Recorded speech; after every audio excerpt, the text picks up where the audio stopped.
بسم الله الرحمن الرحيم. باب میراث الملاعنة. ملاعنه کوم خځې سره چې خاون لعان وکي چې انت زنا کړی استا بچي لعان دی عویمرم تیر دا د هلالم تیر دا والحق بامه نفل ولد عن الوالد والحق نو چې مور سره یک خو د پلان سلسله د نسب کټ شو کنه نه د ملاعنین ملاعن مہر وړي شي هغه میراث نه ملاعن نه ملاعنه او کلیان په نفع دی ولدو او دا پلار مل شو بچای میراث نشي وړي که بچای مل شو مالدار او پلار نشي وړي نسب ختم شو کنه. وبه قال حدثنا يحيى بن قلعة إلى آخره. باب الولد للفراش حرة كانت أوامة. ګور بچای د صاحب الفراش دا صاحب الفراش څو دي دوا یو فراش قویه بل ضعیفه یو نکاح بل ملک وس کده چا وینځ سره زر کسانم نکاح زناو کی به و چې بچی زمنګ نه دروغ وای دا صاحب الفراش چې چا مملوک کړه یا اصله خضر چا زنا ور سره وکړه او فراش چې چا په نکاح کې بچی عاهر د پاره وکانه میراث او خوریه. وبه قال حدثنا عبد الله بن يوسف الى اخره. وبه قال حدثنا الى اخره انه سمع ابا هريره رضي الله عنه النبي صلى الله عليه وسلم قال الولد لصاحب الفراش باب الولاء لمن اعتق وميراث اللقيط. ګور مولانا صاحب الولاء لمن اعتق حق ترکه د معتقی یو وینځ چې چا آزاد کړو بیا مړ شو دینه چې میراث پاتې شو دا به د هغه چا وی اعتق چې دا وینځ غلام آزاد کړي لا لمن باع لقیط څه ته وایي لکه په لاره باندې یو څوک پروت ده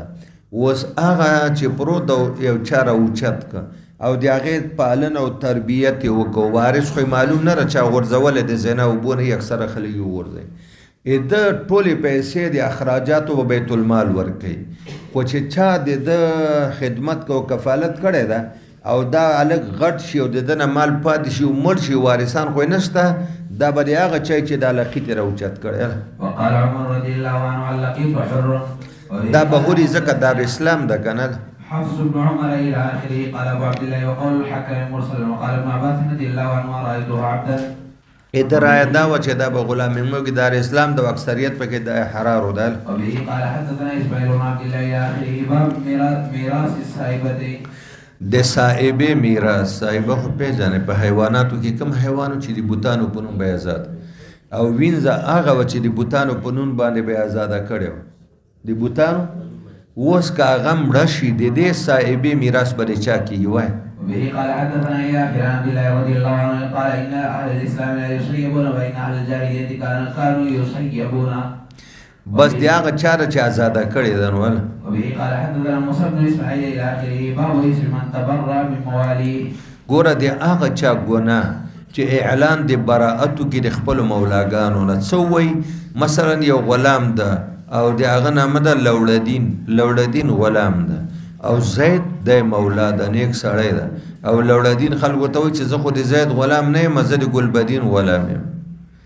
دې سړي ګناه چې دا اعلان د براءت کې د خپل مولاګانو نو نورو خلکو ته ځان منسوبوي نو د محسن احسان فراموش کول او د محسن احسان باندې سترګې پټول دې ته په شریعت کې څه ویل لکه کفران نعمت کبیره ګناه ده که صغیره ده دا سړی په کبیره کې مبتلا ده دا غلام. وبه قال حدثنا الى اخره. قال علي رضي الله عنه ما عندنا كتاب نقرأ الا كتاب الله غير هذه الصحيفه. قال فاخرجها فاذا فيها اشياء من الجراحات والثاني دې کې اشیاء او څه احکام د زخمونو څه معنا د زخمونو احکام والجروح قصاص نفس کې خود قصاص د یادیت د کنه او په نورو زخمونو کې پوزه لاس ګوته غوږ اتق احکام پکې بیان او اسنان لبل چې په دیت کې خان ورکوي کم به ورکوي صوب بنت لبونی صوب ابن لبونی قال وفيها المدينه حرم ما بين عیر الى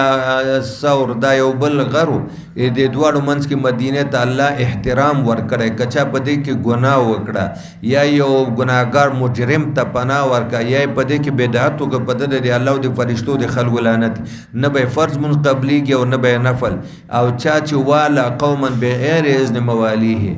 عقد د موالات او کوزان غلام کده د یو قوم چې خپل موالی ورته اجازه نه وکړي په ددم د الله او د فرشتو د خلق لعنت یې. وذمة المسلمين واحدة يسعى بها أدناهم. معنا لکه څنګه چې یو اعلی مسلمان کافر ته امن ورکولی شي او ټول به پاسداري کوي، ادنا مسلمان هم ورکولی شي. وبه قال حدثنا إلى خلال بن عمر رضي الله عنهما قال نهى النبي صلى الله عليه وسلم عن البيع والولاء وعن هبته باب إذا أسلم على يديه. یو کافر دی او مسلمان په لاس باندې اسلام راوړ او هغې نه پس دی بیا مړ شي او د ده وارثان نه وي، نو فلهذا د ده میراث به د ده نه وي، دا به بیت المال ته ورکوي. شه وكان الحسن لا يرى له ولاية وقال النبي صلى الله عليه وسلم الولاء لمن اعتق ويذكر عن تميم الداري رفعه قال هو أولى. اسې چې یو خبره ده رحمت الله، نو چې کوم کافر د چا په لاس باندې اسلام راوړ او احسان خو ده ورسره وکړي چې چا مسلمان، نو چې کله وایي مړ شي دا مسلمان دا چې کافر چې مسلمان شوی ده د ده تجهیز تدفین تکفین به همدغه سړی کوي چې د چا په لاس او که دنه مال پاتې یا به دی نه اخلي یا به بیت المال. او سوال دا ده چې کفن دفن هر څه په ده دي خو باید میراث هم دی ویلی. ته به وایې چې دا کفن او دفن او تجهیز دا د اسلام د حقوقو نه دی، دا د اسلامي ذمهواري وپوره، بل دی لاوارثه ده او حر ده، نو د ده دیت به بیت المال د میراث به بیت المال ته ځي. وبه قال حدثنا قتيبة بن سعيد إلى آخره وبه قال حدثني محمد إلى آخره باب ما يرث النساء من الولاء.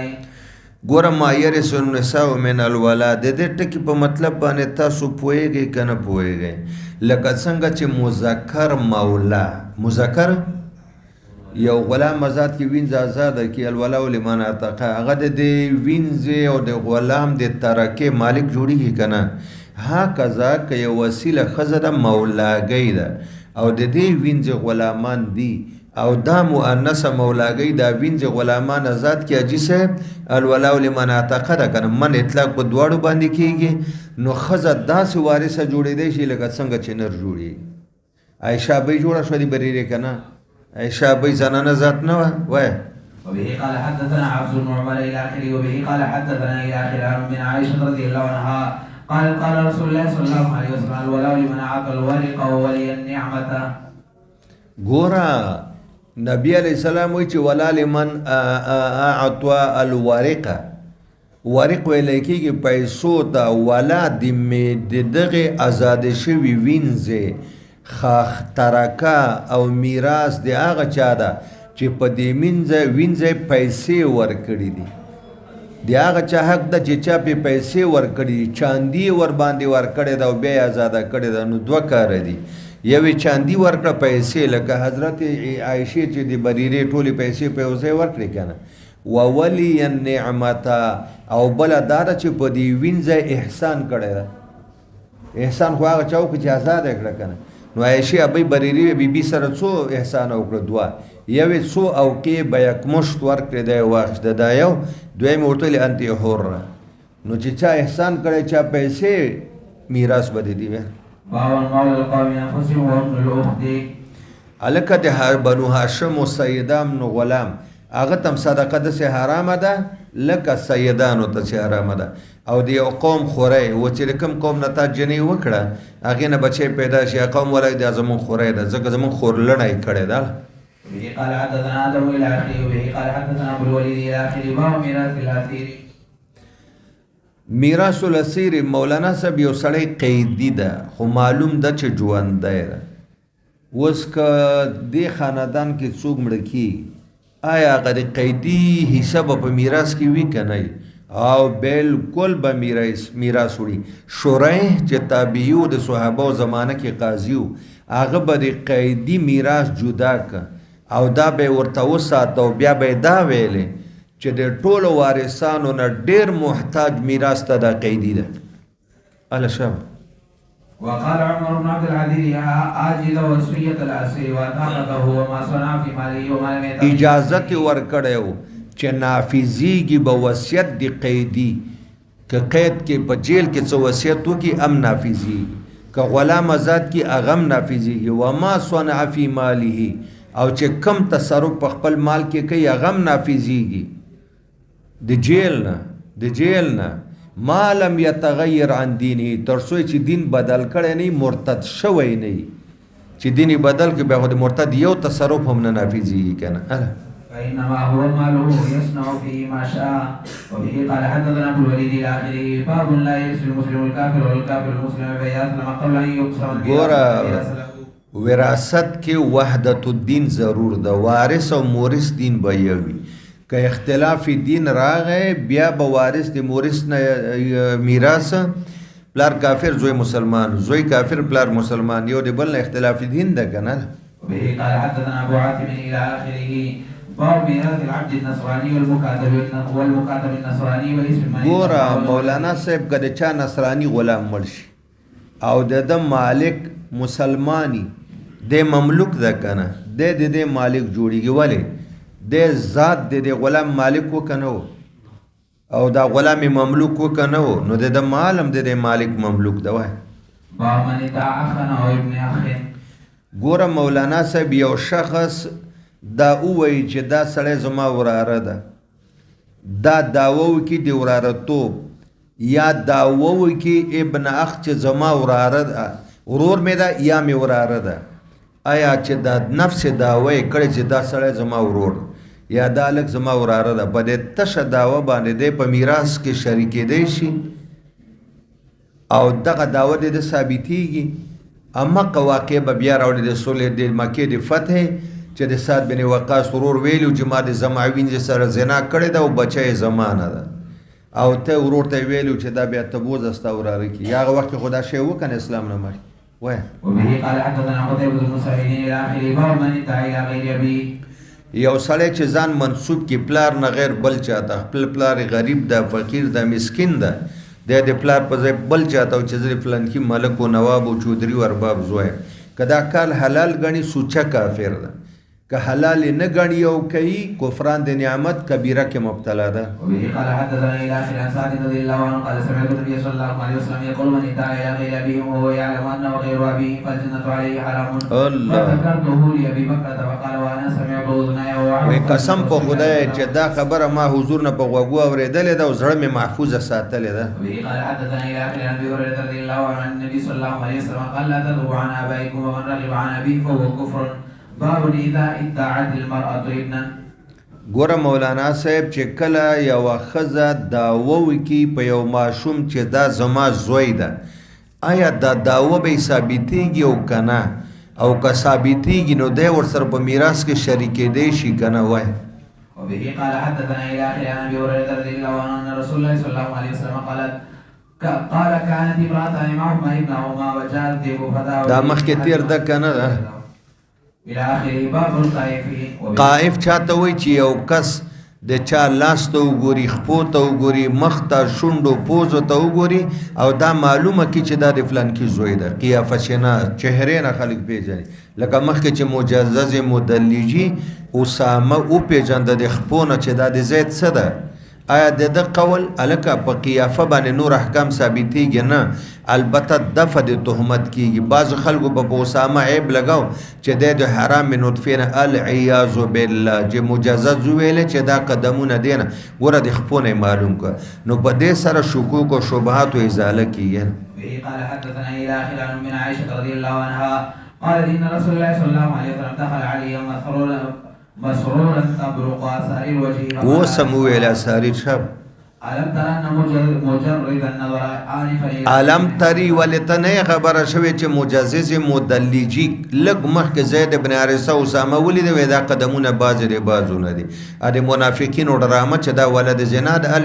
العیاذ بالله ختم شو. به قال حدثنا قتيبة بن سعيد الى اخره. بسم الله الرحمن الرحيم. كتاب الحدود. دا روایت د مکمل کې کنه جی یعنی دا تمنا ده چې مکرر ده، یو شی معنا مکرر ده. مکرراتو کې د کال نصف اخیر کې دغه سلسله ده. حدود د حد جمع ده. حد ویل کېږي المانع، مانع ته حدود ته مځکه حدود وایي کله چې په محدود باندې جاری شي دیم د جرم نه منع شي او نورم د سره د جرم نه منع شي. نو ګوره باب ما یحذر من الحد، دې باب کې به د هغه احادیثو تذکره چې رسول الله مبارک امت دار کړی دا ویرولې ده له اسباب موجبه او د حدنا هغه کارونه مه کوئ چې بیا په تاسو باندې حد واجب شي زنا مه کوه چې حد در باندې واجب شراب مه څښه چې حد در باندې غلا مه کوه ځان ساتل له اسباب موجبه او د حدنا او باب خجی باب زنا و شرب الخمر دا زنا سبب موجبه ده حد کنه ده دوه قسمه یو جلد او بل رجم او شراب سبب موجبه ده کنه ده نو رسول الله امت داري چې شراب او زنا نه ګور الله وقال ابن عباس رضي الله عنه ينزع عنه نور الايمان في الزنا وبه قال حدثنا الى اخر عن ابي هريره رضي الله عنه رسول الله صلى الله عليه وسلم قال لا يزني الزاني حين يزني وهو مؤمن ولا يشرب الخمر حين يشرب وهو مؤمن ولا يسرق حين يسرق وهو مؤمن ولا ينتهب نهوة يرفع الناس اليه فيها ابصارهم وهو مؤمن باب ما جاء في قرب الشارب الخمر الکه یو زمانه و چې د شرابي په حواله برنم څنو راغلی اسمار نو اجمام نو نو چې چا به شراب وسګه چا به پلتو چا په سوکانو چا په چوکو باندې تعین په زمانه د مصطفی کې نو د ابوبکر کې نو بیا ورستو د عمر سے په زمانه کې اجماع وشوه چې یو سړی شراب وس کی غړي وړي وای پکې دروغ هم وای د دروغجن حداتیا کوړي د حدی قذف نو د حداتیا وبه قال حدثنا الى اخر انس رضي الله عنه ان النبي صلى الله عليه وسلم قال في الخمر بالجريد والنعال جريد د کجورو چوکې په چپلیو باندې ابوبکر په څلويختو کوړو پورې حد جاری کړ من امر بضرب الحد في البيت امیر او قاضي یو کس ولګي چې ورشه فلان کې باندې حد واجب شوی د کور کې ور باندې جاری کنو د حد جاری کول لپاره دا ضرور نه ده چې دا د جنازګاه او میدان ته پارک ته التم جاری کوي شي وبه قال حدثنا الى اخر عقبه بن الحارث رضي الله عنه قال جاء بالنعيمان وابن النعيمان شارع فامر النبي ګوره مولانا صاحب دلته دوه ټکی راځي ابن نعيمان او به ابن نعيمان دا نعيمان نیک صحابي د بدري د کار نه د کړي دا د زوی کړو نو حضور علیہ السلام ویل چې ورشي په د باندې په کور کې حد جاری کوي زم پاغه کسان کوم چې ما بو شراب اسکلیو باب الضرب بالجريد والنعال الله الشام وبه قال حدثنا الى اخره عن النبي صلى الله عليه وسلم الى اخره وبه قال حدثنا مسلم الى اخره وبه قال حدثنا الى اخره عن ابي هريره رضي الله عنه اوتي برجل قد شرب قال اضربه وقال ابو هريره فمنا الضارب بيده والضارب بنعله والضارب بسببه فلما انصرف قال بعض القوم یو کس ویلی الله دی و شرموا خیرای موکړه دی محدود شرابی ته رسول الله وای د سم وای کنه لا تعینوا علیه شیطان نو تاسو خو د په خلاف د شیطان تعاون او مدد کوي چې تورته اخذا کړه خدا خو شیطان یو ځلی و شرمو وسوسه ورته واچوله شراب به وسکل تاسو وه بیا په شرموي بیا دمو ویل وبه قال حدثنا الى قال سمعت علي بن ابي طالب رضي الله عنه قال ما كنت لأقيم حدا على أحد فيموت فأجد في نفسه إلا صاحب الخمر وای د یو محدود په حواله زماز د شک شوبه نشته چې دای په حد کې مل شي سیوا د شرابینه ځکه د شرابي حد د نبی پاک زمانه کې نو مقرره ده وبه قال حدثنا يا أخي عن سعيد بن يزيد رضي الله عنهما قال كنا نؤذى بالشارب على عهد رسول الله صلى الله عليه وسلم وامرأة أبي بكر وصدرا من خلافة عمر فنقوم إليه بأيدينا ونعالنا ورديتنا حتى كان آخر إمرة عمر فجلد 40 حتى إذا عتوا فسقوا جلد 80 فهو ما يكره من لعن الشارب بالخمر وإنه ليس بخارج من الملة تا تداوی چې تر سو پورې شرابي ژوندې د لعنت به ور باندې نه وي کده لعنت مطلب مطلق بد رد ویلی بدبخت رزیلا به حسب بین نو دا مکروه تنزیهی دی او کده لعنت نه مراد لعنت حقیقی وی بیا مکروه تحریمی ده تر سوچ د سړی کفر معلوم شوی ثابت شوی نه یا مل شوی نه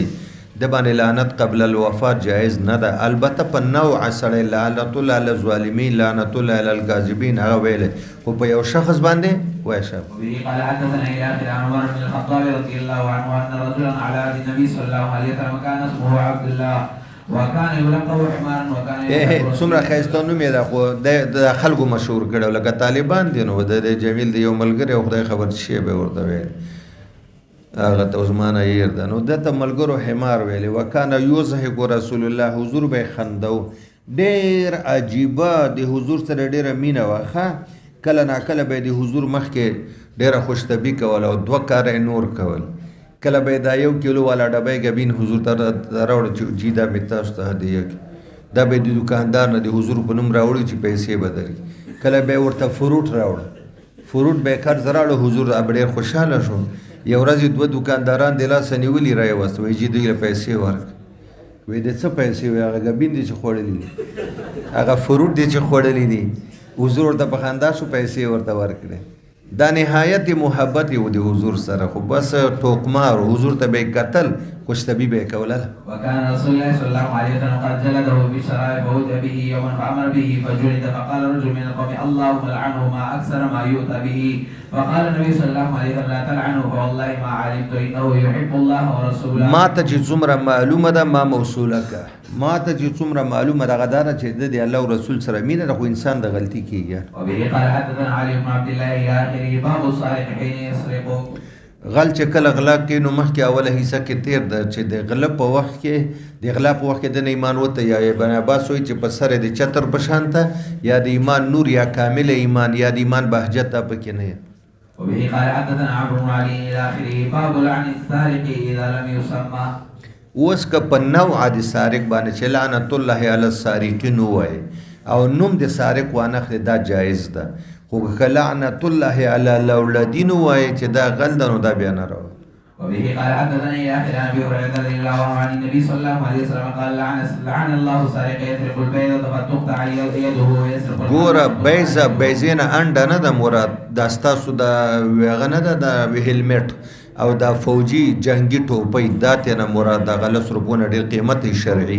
لاسې پرېشي حبل نه مطلقې پړې رسۍ نه ده مراد د غټو غټو کښتیو پړې مراد دي چې کله سمندر په غاړه لنګر اچوي او غټې کیبلونه دي په هغې بیا تړي هغه مراد دي لاسې کټ کېږي قال الأعمش كانوا يرون أنه بيت الحديد والحبل كانوا يرون أنه منها ما يسوى دراهم باب الحدود كفارة مولانا صاحب حدود چې دي کفارات دي یوه خبره پکې وکړه نور درته معلوم دي حدود کفارات دي مکفر دي ګناه دي بشرط توبه عند الاحناف بدون توبه عند الشوافی منګه وای بدون توبه زواجر دي مکفر او متطهر نه دي علی به مکفر او متطهر حدود جوړیږي چې توبه ورته ملګری شافعي صاحب وای چې که توبه یې کنه یو حد په محدود جاری شو د ګناه نه پاک آخرت کې څه کیسه ورته نشته وبه قال حدثنا الى اخر عن عباده بن سامي رضي الله عنه قال كنا عند النبي صلى الله عليه وسلم في مجلس فقال بايعوني على ان لا تشركوا بالله شيئا ولا تسرقوا ولا تزنوا وقرا هذه الايه كلها فمن وفى منكم فاجره على الله ومن اصاب من ذلك شيء فوقع به فهو كفاره ومن اصاب من ذلك شيء فقدره الله عليه ان شاء غفر له وان شاء عذبه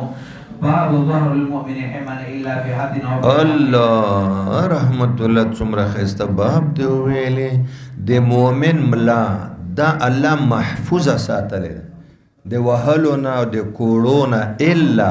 خو محفوظه بنی فی حد کدی موجب حد وکي معنا داسې ګناه وکي چې بده شراب وسکي غلا وکي زنا وکي غیر شادي شده اوس ملا غیر محفوظه شو اوس به په کوړو وهي او فی حقنا یا څوک وجلی ده او دی پې باندې وجلی کېږي نو فلهذا د دین علاوه چې څه د چا حق پې نه قتل نه کړی موجب حد ملای محفوظه ده وبه قال حدثنا الى اخره اسی تاسو چې ملای محفوظه ده نو باقي بدن روا ده چې هر څه ورسره کوي ذکر د ملا مراد ته نه د ژوند ده قال عبد الله رضي الله عنه قال رسول الله صلى الله عليه وسلم في حجة الوداع على أي شهر تعلمون وأعظم حرمة قالوا على شهرنا هذا قال على أي بلد تعلمون وأعظم حرمة قالوا على بلدنا هذا قال على أي يوم تعلمون وأعظم حرمة قالوا على يومنا هذا قال فإن الله حرم عليكم دماءكم وأموالكم وأعراضكم إلا بحق كحرمة يومكم هذا في بلدكم هذا في شهركم هذا على هل بلغت ثلاثة امام بخاری په هغه چا باندې رد وکړ چې بلسم د ذیلحج په مینا کې خطبه نه مني دی بلسم د ذیلحج په مینا کې په خطبه کې دا خبرې کړې كل ذلك يجيبون ولا نعم قال ويحكم ويلكم لا ترجعون بعد كفارا يضرب بعضكم رقاب بعض باب إقامة الحدود والانتقام من حرمات الله تبا حج جاری کوي تبا انتقام د مجرمانو نه اخلي چې کله به حرمتي د شاعر الله کوي د جمعات د مدرسې د قران د دین شاعر الله دي کنه د دې به حرمتي چې چا کوله د ګستاخ ته سزا ورکړي انتقام بم تناخلي حدود بم جاری کوي وبه قال حدثنا الى اخر من عائشه رضي الله عنها قالت ما خير النبي صلى الله عليه وسلم بين امرين الا اختار ايسرهما وما لم يسم فاذا كان الاسم كان ابعدهما منه والله من تقبل نفسه بشيء يؤتى الا اليه قط حتى تنتهك حرمات الله فينتقم لله باب اقامه الحدود على الشريف والوذيع مولانا صاحب د حد معنا دا نه ده چې زورور به ترېنه مستثنا وي په هغه به حد نه جاري کېږي مالدار به مستثنا وي په هغه به نه جاري کېږي وی نه اعلی ادنا اقوا اضعاف مالدار غریب حکمران او رعیت په ټولو باندې به چې سبب موجبه د حد صادر شي حد واجبي حد کې شریف او وزیع ټول یو برابر دي ګوره چې کله چا باندې حد واجب شي نو څوک به سفارش نه کوي چې لاس یې مه کټ کوي جي په کوړو یې مه وهئ په حدودو کې سفارش دا حدود د چا له طرفه راغلي دي د الله د طرفه سزا مقرره نو هغه کې د چا حد سفارش قبليږي هله دا روایت تیر هم د بیا و